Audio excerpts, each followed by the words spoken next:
Hello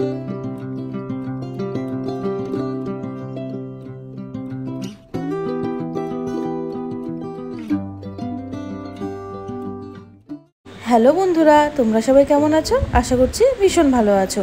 আমিও আজকে কিন্তু ভীষণ খুশিতে আছি, কারণ আজ আমাদের পরিবারের সকলের জন্য একটা খুব স্পেশাল দিন। অনেক দিনের অপেক্ষার আজ অবসান হলো। সকাল সকাল স্নান করে গোপালকে নিয়ে এলাম আমাদের নতুন বাড়িতে। তিল তিল করে প্রায় বছরখানিক পার, যদিও এখনো অনেক কাজ বাকি, কিন্তু বাড়ির গুরুজনেরা বলল এই দিনটি নাকি গৃহপ্রবেশের জন্য খুব ভালো। তাই জন্য আর দেরি না করে আজকের দিনটাই পছন্দ করলাম গৃহপ্রবেশের জন্য। বাকি কাজগুলো না হয় আস্তে ধীরে করাই যাবে। গোপালদেরকে আসনে বসিয়ে শুরু করলাম আজকের গৃহপ্রবেশের পুজোর আয়োজন।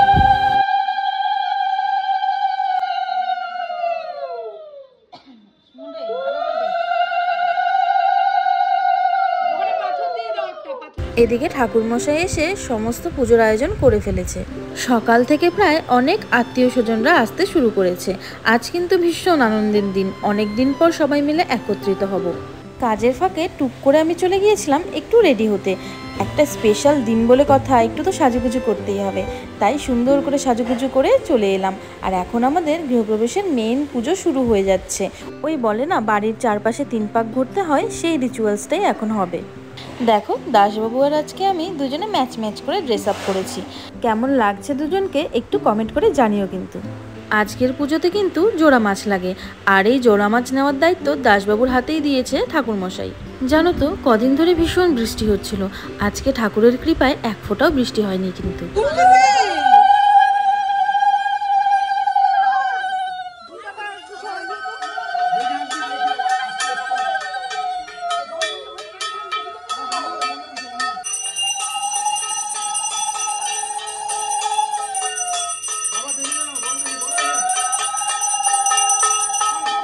ঠাকুরমশাই যাচ্ছেন নারায়ণশিলা নিয়ে আগে আগে, আর আমরা সবাই যাচ্ছি পেছন পেছন।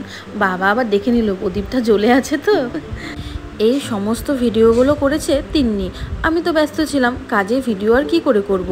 ওর উপরে পুরো দায়িত্ব দিয়েছিলাম যে তুই প্রত্যেকটা জিনিস ঠিক করে ভিডিও করবে। কিন্তু দেখো আমাদের 3 পাক ঘোরাও শেষ হয়ে গেল। এখন বাবা এদিকে কিছু রিচুয়ালস আছে সেগুলো করবে, তারপরে আমরা সবাই মিলে গৃহপ্রবেশ করব। নমো ধেনু বৎস প্রযুক্তা বৃষ গজ তুরগা দক্ষিণাবর্তু বন্যী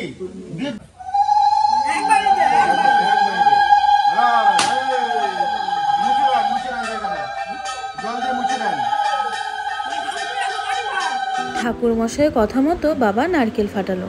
সব শুভ কাজ নাকি নারকেল ফাটিয়ে করলে ভালো হয়, তাই বাবা নারকেল ফাটালো। আর ঠাকুরের কাছে এটাই প্রার্থনা করলাম যে এই গৃহে যেন আমাদের সুখ সমৃদ্ধি আয় উন্নতি সব কিছু বৃদ্ধি পায়।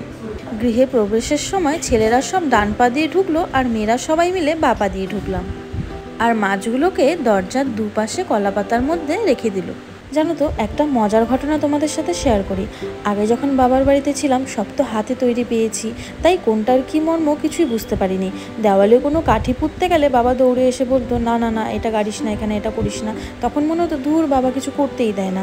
আর এখন যখন নিজের বাড়ি হলো, কিছু একটা জোরে আওয়াজ হলে বা কিছু একটা পড়তে দেখলে দাসবাবু আর আমি দৌড়ে গিয়ে দেখি কিছু হলো না তো, এখানে কিছু ফেটে গেল না তো। তো এটাই ব্যাপার যে নিজে যখন কষ্ট করে কোনো জিনিস করা হয় সেই মর্মটা তখনই বোঝা যায়। যাই হোক, তোমাদের সাথে গল্প করতে করতে দেখো আমাদের দ্বিতীয় পুজোটাও শুরু হয়ে গেল। আজ কিন্তু আমাদের 3টে পুজো হবে। এক হচ্ছে নারায়ণ পুজো, চণ্ডী, শিব আর বাস্তু পুজো।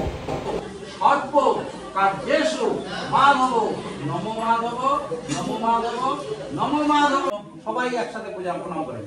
নমো ব্রহ্মণ্য দেবায় গো ব্রাহ্মণ্য হিতায় চ জগৎ হিতায়। দেখো এদিকে বুনি পিসি মানে আমাদের ছোট পিসি গিফট নিয়ে হাজির। এটাও কিন্তু একটা আনন্দের বিষয়, বলো কোনো অনুষ্ঠানে মানুষ গিফট নিয়ে আসবে, সেটা আবার পরে খুলে দেখবো, এটাও কিন্তু ভীষণ মজার। এদিকে পুজো হয়ে গেছে, তাই মা সব রান্নার জন্য যে চুলোগুলো ধরানো হবে সেখানে একটু পুজো দিয়ে নিচ্ছে।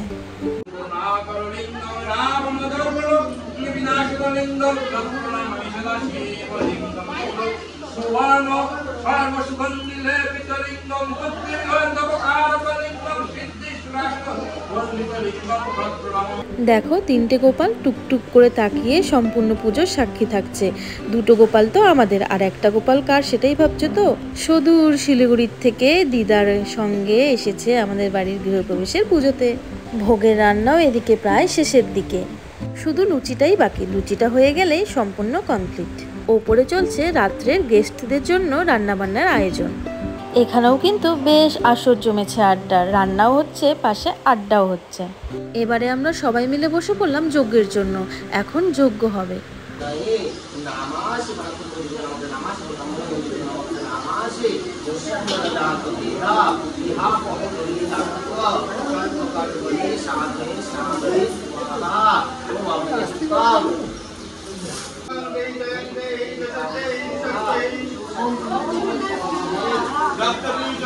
বৌদি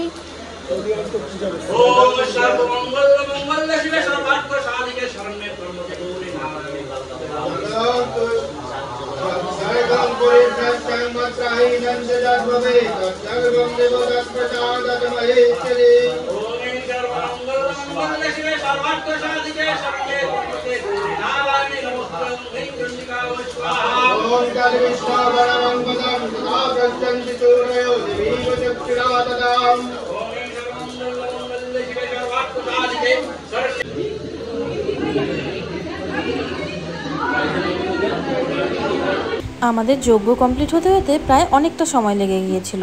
এদিকে অনেক গেস্ট এসেও পড়েছে আর বসেও গেছিল খেতে। তারপর আর কি, যেমন তেমন করে শাড়িটা একটু চেঞ্জ করে নিয়ে চলে এলাম দেখতে গেস্টদেরকে যে বসে পড়েছে কারা। একটু তো দেখাশোনা করতে হবে, তাই না?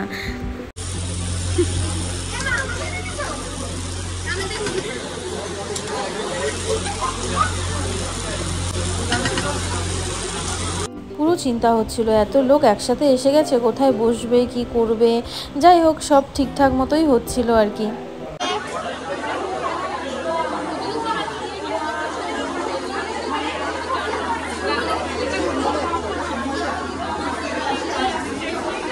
সব গেস্টরা ঠিকঠাক খাওয়া দাওয়া করে চলে যাওয়ার পর আমরা বসে পড়লাম খেতে।